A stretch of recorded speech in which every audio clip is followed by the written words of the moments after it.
Hello hi दोस्तों, आपका मेरे चैनल एक्चुअली आईकैन पे स्वागत है। और आज मैं आपको कार्यालय हिंदी का क्वेश्चन पेपर कवर करवा रही हूँ। मतलब समझा रही हूँ, ठीक है ना। जिससे आपको ज़्यादा दिक्कत नहीं होगी। वैसे सबके आंसर्स तो मैं नहीं कर सकती, आपको ही करने पड़ेंगे, ठीक है। बस मैं समझाएंगी। तो सबसे पहला क्वेश्चन है, कार्यालय हिंदी के स्वरूप पर प्रकाश डालते हुए उसका उद्देश्य स्पष्ट करिए। ठीक है, तो कार्यालय हिंदी का स्वरूप क्या है, आपको तो पता ही है। कार्यालय हिंदी का भारतीय संविधान में क्या स्वरूप है, उसकी जो उसके संबंधित जो संविधान के अंतर्गत जो अनुच्छेद रखे गए, उन्हीं सबको यहाँ पे एक्सप्लेन करना है। और कार्यालय हिंदी का उद्देश्य क्या है, उद्देश्य मतलब कि उसको किस उद्देश्य से कार्यालय हिंदी को रखा गया है। ओके, तो कहीं ना कहीं जो उसका उद्देश्य है जन सामान्य के साथ जो कार्यालय स्तर का जो यानी कि जो ऑफिस के स्टैंडर्ड पर है, वहाँ पे भी हिंदी को यूज़ करना, यही उसका मेन उद्देश्य है। ठीक है, ताकि जो जन सामान्य है कहीं ना कहीं वो हिंदी से कनेक्ट हो सके। और अगर वो हिंदी से ज़्यादा ही इतना ज़्यादा कनेक्ट है तो वो राज्य स्तर या फिर केंद्रीय स्तर पर भी वो अपनी हिंदी भाषा का प्रयोग कर सकता है। तो इसका मेन जो उद्देश्य है वो यही है। फिर नेक्स्ट क्वेश्चन, भारत में कार्यालय हिंदी की वर्तमान स्थिति प्रकाश करिए। ठीक है, कि कार्यालय स्तर पर यानी कि कार्यालयों में कार्यालय हिंदी की वर्तमान स्थिति क्या है, तो वो जो है बहुत अच्छी है। ठीक है, तो उसमें प्रकाश डालें तो आप उसमें पॉइंट्स डाल कर डाल सकते हो। ठीक है, तो आप पॉइंट्स डाल देना कि कार्यालय से पत्राचार यानी कि न्यूज़पेपर्स में, पत्र में, जो कि एक से दूसरे ऑफिस को जो लेटर भेजे जाते हैं उसमें हिंदी भाषा का प्रयोग होता है। कहीं ना कहीं हिंदी जो है वो एडवर्टाइजिंग में यूज़ की जाती है, क्योंकि एडवर्टाइजिंग वो भी कहीं ना कहीं ऑफिस से ही कनेक्ट हो जाता है ना। क्योंकि पत्राचार क्या करना है, क्योंकि कहीं ना कहीं न्यूज़ में एडवर्टाइजमेंट आती है, तो वो एडवर्टाइजमेंट कहीं ना कहीं कार्यालय हिंदी से कनेक्ट हो जाते हैं। तो उसकी वर्तमान स्थिति बतानी है। मूवीज़ में बहुत सारी जगहों पे जो कि हिंदी भाषा का प्रयोग होता है, और उसकी जो वर्तमान स्थिति बहुत अच्छी है। बैंकिंग के स्तर पर हिंदी भाषा को प्रयोग में लाया जा रहा है ना। तो हिंदी भाषा की जो स्थिति वो अभी तक काफ़ी अच्छी, लेकिन ये सिर्फ और सिर्फ उत्तर भारत तक की सीमित है। ये हमें दक्षिण भारत में बहुत कम देखने को मिलती है ना। फिर अगला क्वेश्चन है कि कार्यालय से निर्गत किन्हीं 3 पत्रों का संक्षेपण में वर्णन करिए। यानी कि निर्गत यानी कि कार्यालय से जो 3 पत्र भेजे जाते हैं। अब भेजने वाले जो पत्र हैं, जैसे कि हमने बहुत सारे पत्र करे थे, जैसे कि 3 पत्रों में संक्षेप में वर्णन करें, जैसे कि रिमाइंडर। ठीक है, जो रिमाइंडर था, अनुस्मारक। ठीक है, और भी कई सारे पत्र थे। एक सेकंड, जी हाँ। तो जैसे कि हमारा हो गया अनुस्मारक, आदेश देना, सूचनाएं निकालना, ठीक है, निविदा करना, जो कि टेंडर था, नोटिस, ऑर्डर, रिमाइंडर, ठीक है, या फिर सर्कुलर। ठीक है, तो ये सारे जो है इजी है। बस आपको इसमें क्या है, उन सबकी विशेषताएं डालनी है। ठीक है, इनके बारे में संक्षेप यानी कि छोटे स्तर पर। ठीक है, यानी कि अगर आप एक निर्गत पत्र को, ठीक है, या फिर अगर आप रिमाइंडर को एक्सप्लेन करते हो तो आप 1 से 2 पन्ने में कर दे रहे हैं। ठीक है, तो उसमें आप थोड़े से उसको अच्छे से बढ़ा चढ़ा के लिखते हैं, क्योंकि हिंदी में क्या होता है, थोड़ा सा बढ़ा चढ़ा के लिखना पड़ता है। ओके, तो उसमें थोड़ा सा बढ़ा चढ़ा के लिख देना। और वो जो पत्र है, ठीक है, क्योंकि पत्र यहाँ पे आपको सीधा सीधा आपको भेजना तो है नहीं, तो आप उसमें अपनी तरफ से बना के कुछ भी डाल सकते हो। ठीक है, तो आप ऐसा करोगे तो जाहिर सी बात है आपके 6-7 पन्ने तो हो ही जाएंगे। ठीक है, तो भूमिका आगे में लिख देना और एंडिंग में निष्कर्ष लिख देना। ओके, फिर अगला क्वेश्चन है, अपने महाविद्यालय के प्राचार्य के धरोहर राशि वापस लेने हेतु एक आवेदन पत्र लिखें। तो आपको यहाँ पे आवेदन पत्र लिखना है, आवेदन। ठीक है, जो कि एक ऑफिशियल लेटर है। फिर आपको इसमें आवेदन करना है, अरे यार, धरोहर राशि वापस लेनी है आपको महाविद्यालय के प्राचार्य से। वाह, ठीक है, एक आवेदन पत्र लिख लेना कि आप हमें पैसे। तो पहले आपको आवेदन पत्र की सारी यहाँ पे विशेषताएं बतानी पड़ेगी ना, कि आवेदन पत्र क्या होता है, उसकी क्या क्या विशेषताएं हैं।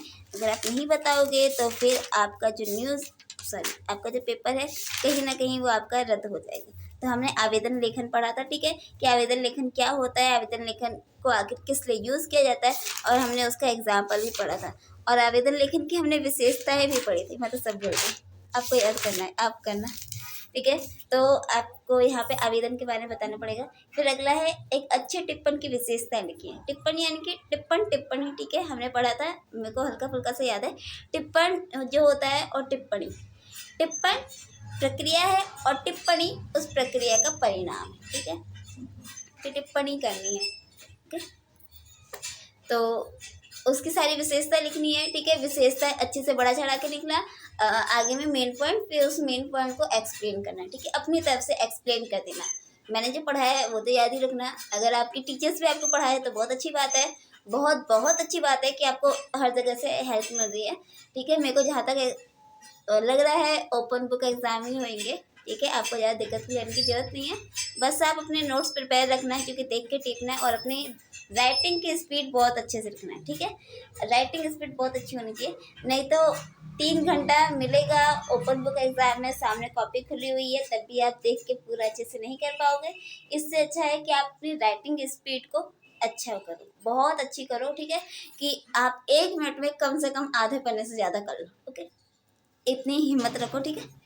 फिर आगे है संक्षेपण के प्रकारों का वर्णन करते हुए उसकी विशेषता बताएं। अब संक्षेपण क्या है? संक्षेपण जो कि हमने पढ़ा था, संक्षेपण क्या होता है, मैं खोल लूँ जरा बुक। तो यहाँ पे हमें क्या बताना है कि संक्षेपण के प्रकार, कि संक्षेपण कितने प्रकार के होते हैं। वाह, बहुत प्रकार है इसके तो, ठीक है। तो संक्षेपण के अंतर्गत इसके प्रकार आपको बताने और उसकी विधि स्पष्ट, हाँ, कि आखिर संक्षेपण को लिखते कैसे। तो संक्षेपण के प्रकार मैंने आपको कराए हैं, अभी आपको नहीं करा सकती मैं, जब आपको कराया था वो वाली आप वीडियो खोल के देख लेना, ठीक है। और उसकी विधि भी काफ़ी लंबी चौड़ी है इसकी, बहुत काफ़ी लंबी है, ठीक है। तो वो भी आप कर लेना, इसके मोटे मोटे पॉइंट्स डाल के, ठीक है, उससे एक्सप्लेन कर देना, ताकि आपका थोड़ा अच्छा लगे, अट्रैक्टिव लगे देखने में, ओके। फिर आगे है किसी एक पर टिप्पणी लिखी है। और टिप्पणी कहाँ है, जैसे कि कार्यालय हिंदी का क्षेत्र, की कार्यालय हिंदी का क्षेत्र क्या है। अब कार्यालय हिंदी का क्षेत्र हमने क्या पढ़ा था कि का खा गा में 3 पार्ट्स में डिवाइड किया गया है, और फिर कार्यालय हिंदी की कहाँ कहाँ पे कितने इंपॉर्टेंट्स है, ठीक है, हमने ये सब पढ़ा था कार्यालय हिंदी के क्षेत्र के अंतर्गत, ठीक है। तो टिप्पणी करने यानी कि आपको इसे 2 से 3 पन्ने के अंतर्गत इसे सिमटाना, ठीक है, ज़्यादा लंबा नहीं करना, ठीक है। फिर हैगा क्योंकि टिप्पणी लिखनी है, वाओ यार, कुछ ज़्यादा मार्क्स का नहीं है, 10 नंबर का है। 3 पन्नों में 10 नंबर कैसे दे देंगे, आपको 4 से 5 पन्ने लिखने पड़ेंगे, और 15 नंबर का जाहिर सी बात है 7 से 8 पन्ने लिखने पड़ेंगे, ठीक है। फिर नेक्स्ट क्वेश्चन, सामान्य तथा कार्यालय हिंदी में अंतर, ठीक है। जो सामान्य हिंदी है और कार्यालय हिंदी है, उनके मध्य में अंतर आपको यहाँ पे स्पष्ट करना है। हमें ये भी क्या है, जो सामान्य हिंदी होती है वो जन सामान्य की भाषा होती है, उसमें बहुत सारी भाषाओं की मिलावट होती है, लेकिन जो कार्यालय होती है वो एक स्टैंडर्ड लेवल की होती है, उसमें ना शब्दों को एक मानकीकृति उसे एक मानक रूप प्राप्त होता है, ठीक है, कि उसके अंतर्गत ऐसी शब्दावली प्रयोग की जानी चाहिए। उसके लिए हर एक शब्द जो है परिसीम यानी कि उसे एक, अरे क्या बोलूँ मैं, कि उसे एक अधिकार प्राप्त होता है कि वो इस लेवल में यहीं पे यूज़ की जा सकती है, ठीक है। उसे एक मानकीकृतता प्राप्त होती है, मानकीकृतता, शायद यही वर्ड होता है, ठीक है। तो कार्यालय हिंदी जो होती है बहुत स्टैंडर्ड होती है, उसके सारे के सारे जो शब्द होते हैं पारिभाषिक होते हैं, और जो कार्यालय हिंदी होती है क्या होती है, वो कार्यालय किस स्तर की होती है, ऑफिशियल लैंग्वेज होती है, अनौपचारिक, औपचारिक, हाँ, वो एक औपचारिक भाषा होती है ना। तो उसमें अंतर आपको बताना है, अंतर यानी कि इसमें बहुत सारे पॉइंट्स बन जाएंगे। कार्यालय हिंदी के क्षेत्र में होते पॉइंट्स नहीं बनेंगे, लेकिन सामान्य और कार्यालय हिंदी के अंतर्गत इसमें बहुत सारे पॉइंट्स बन जाएंगे। अगर आप नोट्स बना रहे हो तो अच्छे से बनाना, ठीक है। फिर आगे है कि अपने महाविद्यालय के वार्षिक उत्सव के लिए एक सभागार की बुकिंग हेतु, ठीक है, यानी कि एक क्या कहेंगे, हॉल आपको बुकिंग करना है।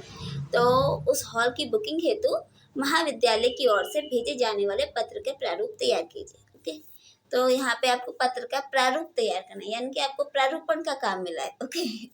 कितना घुमा फिरा गया, इसको देखो एक्सप्लेन किया है, यानी कि इसको देना प्रारूपण है कि आपको प्रारूप तैयार करना है, यानी कि प्रारूपण का आपको काम मिला है, ठीक है। लेकिन इसने ऐसे बोला कि आपको पत्र लिखना है, हे भगवान, ठीक है। तो प्रारूपण कहीं ना कहीं पत्र के ही जैसा होता है, कोई ज़्यादा डिफरेंस नहीं है। तो अपने महाविद्यालय, ठीक है, आपका महाविद्यालय यानी कि कॉलेज है, उसका वार्षिक उत्सव होने वाला है, यानी कि एनुअल फंक्शन होने वाला है, तो उसके लिए आपको एक हॉल की बुकिंग करनी है, ठीक है, यानी कि आप कॉलेज के काफ़ी अच्छे स्टूडेंट हो, इसलिए आपको ऐसा काम मिला है, ओके। तो आपको महाविद्यालय की ओर से भेजे जाने वाले पत्र का प्रारूप तैयार करना है, ओके। इसमें आपको प्रारूप तैयार करना है। प्रारूपण की हमने विधि पढ़ी है, टिप्पण लेखन,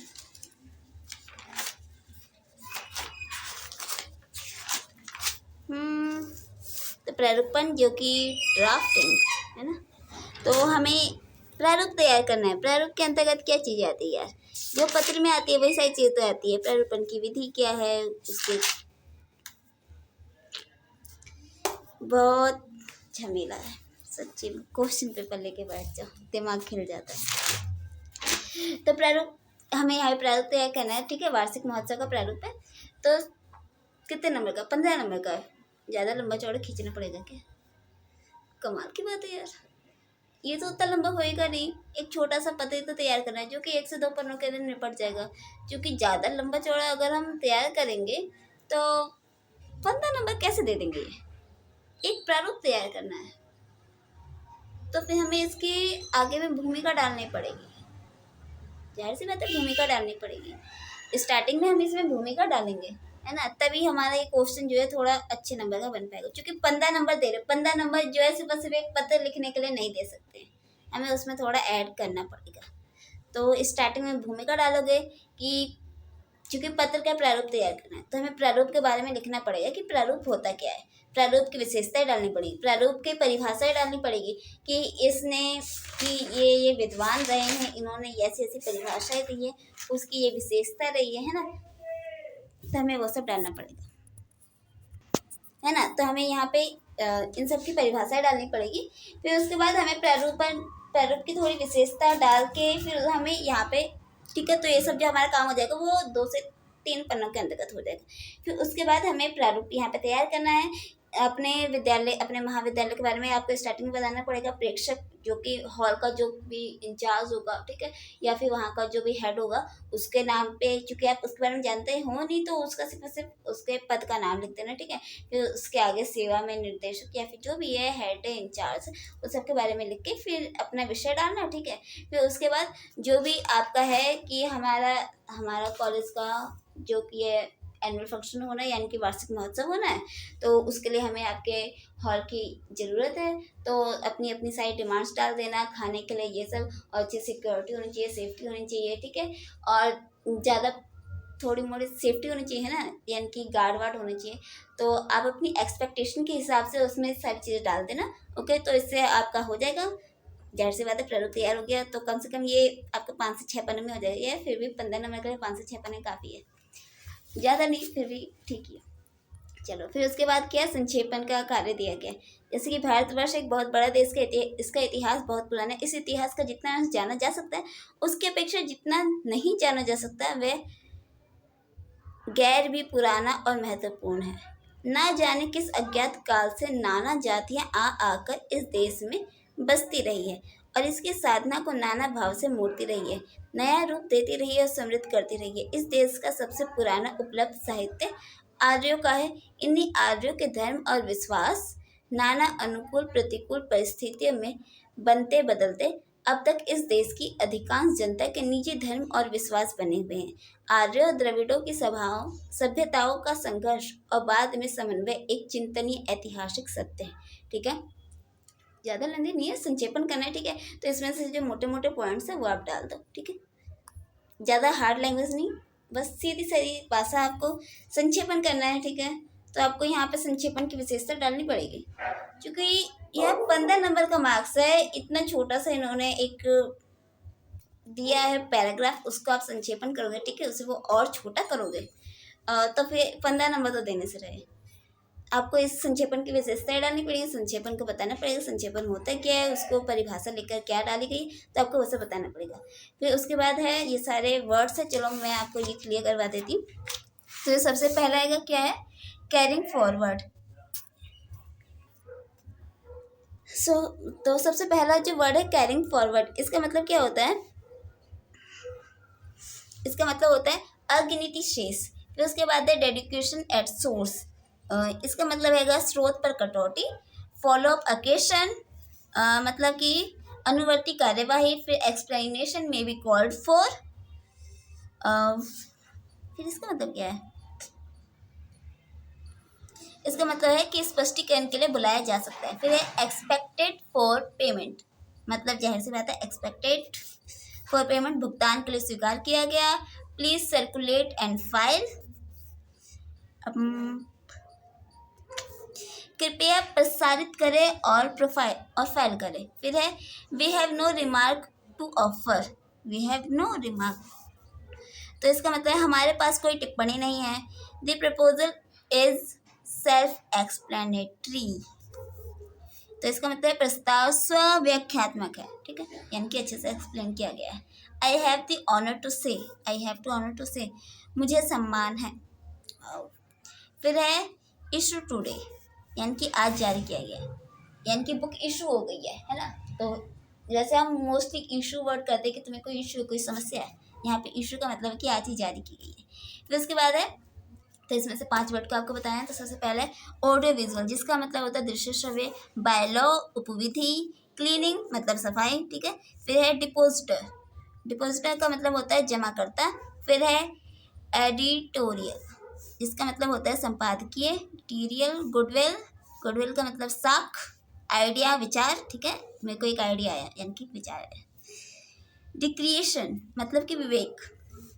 फिर उसके बाद है एम्पीरियर, मतलब कि साम्राज्य। फिर है फाइनेंस यानी कि वृत्ति यानी कि पैसा, ठीक है। फाइनेंस मिनिस्टर यानी कि पैसे का मिनिस्टर, ठीक है। फाइनेंस मंत्रालय। चलो आपका एक क्वेश्चन पेपर कंप्लीट हो गया, कार्यालय हिंदी कंप्लीट है। Okay bye bye, take care. कोई अगर आपको दिक्कत होती है तो आप कमेंट बॉक्स में डाल देना। अगर आप मेरे चैनल पे नहीं हो तो प्लीज़ प्लीज़ प्लीज़ गाइस मेरे चैनल को लाइक करो, शेयर करो, सब्सक्राइब करो। बहुत दिनों से बोल नहीं था इसलिए बोलती हूँ। चलो बाय बाय, टेक केयर।